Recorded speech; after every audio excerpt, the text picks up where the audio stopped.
Welcome. Coral Reef Aquarium School Basic.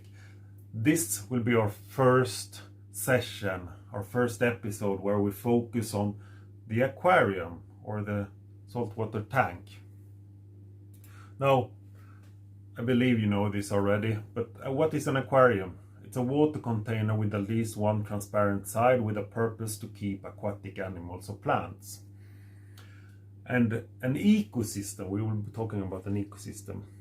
An ecosystem is an area which contains all living animals and plants, and it's essential environment to survive. Now, I think you're aware of a freshwater aquarium, how it looks, and maybe some rough idea on how to maintain it.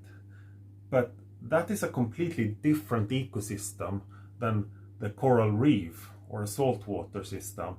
So with this slide, I want you to clear your mind and think different, think new. And just give 3 parameters which is very important or very different. It is the required flow, the light, and the filtration you want to set up. Now, we can talk about 3 main categories of aquarium. Starting with the first one being the simple glass box. It's a rectangular shape, 4 sides, a bottom, typically glass and typically silicone together. That is the glass box. But then, as you research, you will also see other designs. For instance, one design very popular being the chambered aquarium. It's the same type of glass box, but it has a wall separating a display area to a filtration area. And this is sometimes, the chambered one is sometimes referred to as an all-in-one aquarium.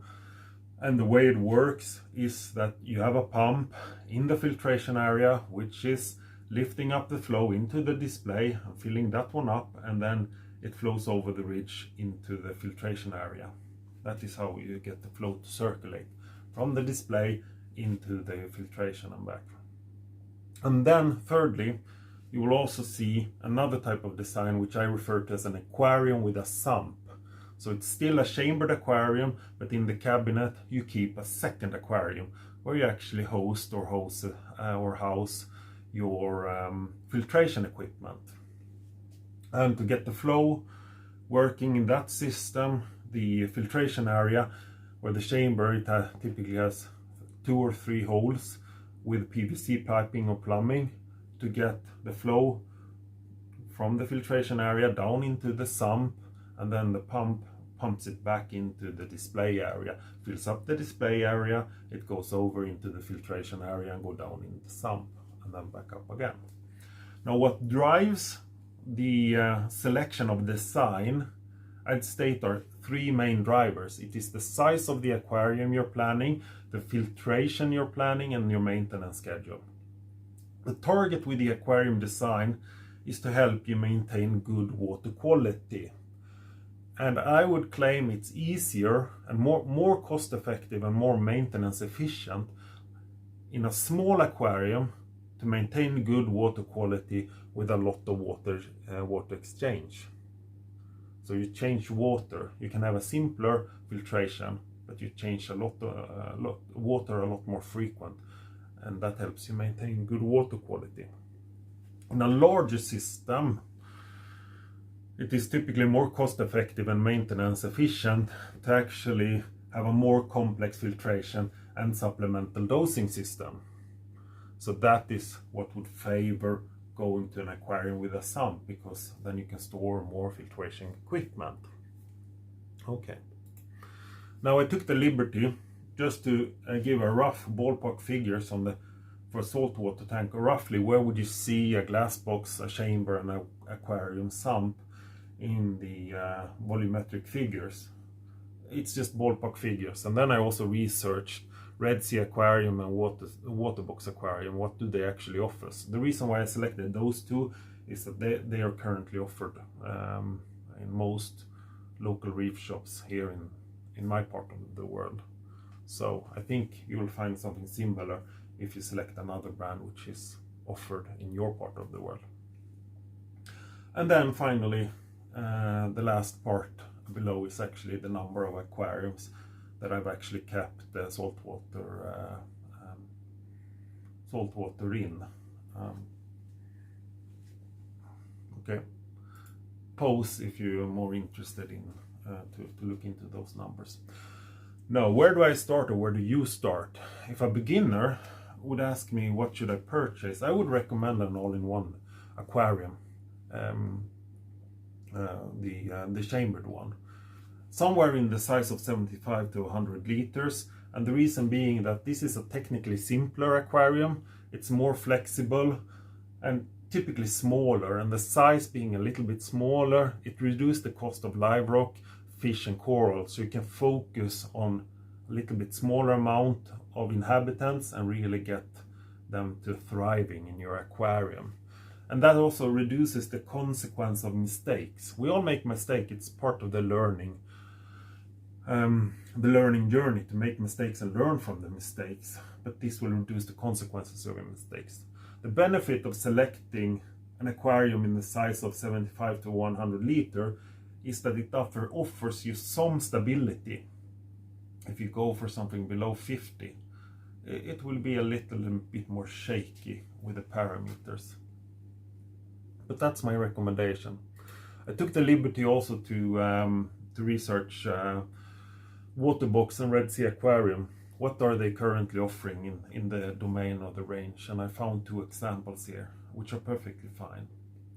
Now, in the case of the Red Sea Aquarium, I would actually also consider before going off and buying what I recommend, I would actually think about buying a full spec Max Nano Peninsula 100 liter. Because in the end, I think we'll end up with a skimmer, return pump, heater, and we're gonna end up in similar cost as a full spec. So think about that as well, just side note. Now I will post a video where I discuss the difference between these two. They're perfectly fine, very good aquariums, I think. I have high expectations on both, but there are some differences in the filtration. So out of curiosity, if you're interested, have a look at that video as well. Now, if you're new to reef keeping and maybe not so into freshwater, you might come up with a lot of new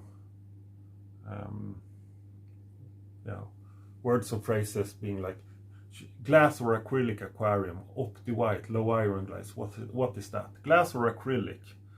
I mean, I would select a glass aquarium 9 times out of 10. Acrylic works and is used for more complex design of aquarium, more complex shapes, but it's a lot easier to scratch acrylics when you scrape for algae. And once you collect a lot of scratches in your front window, you're gonna be unhappy. So it's a lot more work with an acrylic aquarium than it is with a glass to keep it nice in the long run. It works. A lot of people succeed in that, but a lot of people fail with it as well. Now, OptiWhite ultra low iron glass or ultra clear glass.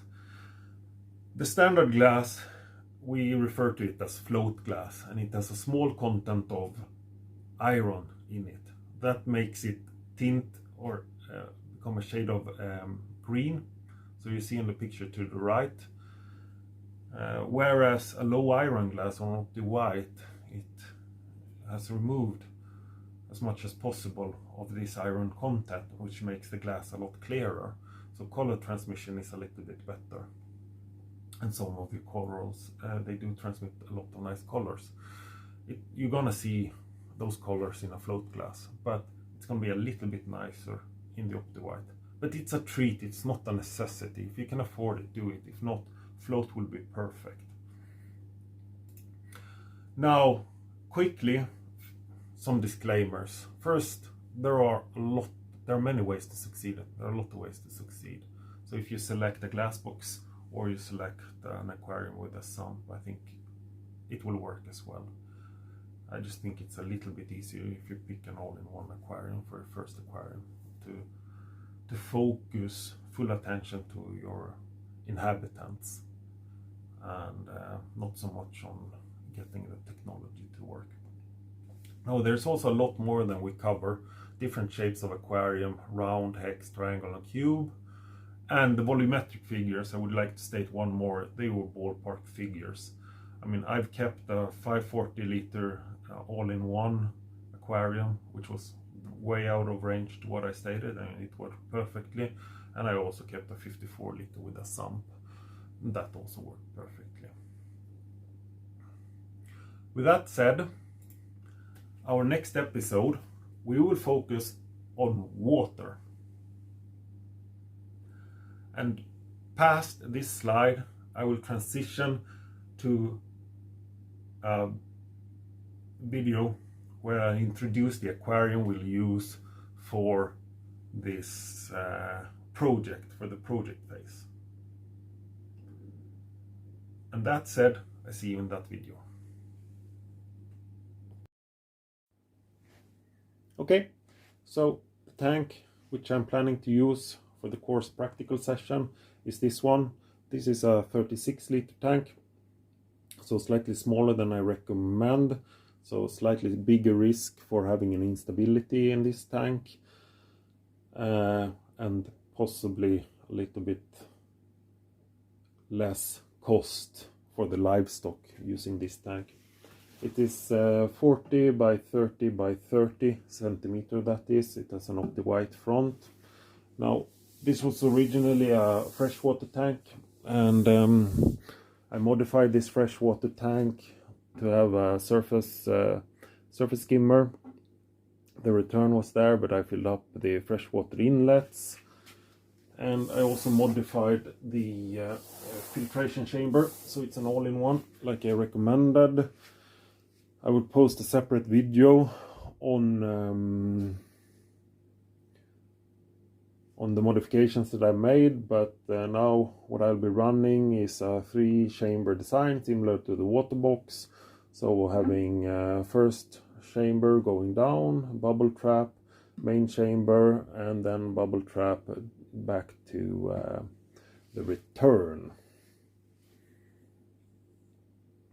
I think with this design it'll work perfectly. I did some modifications to it, but that's kept separate. And that is what I'll put up and try to start up. Thank you.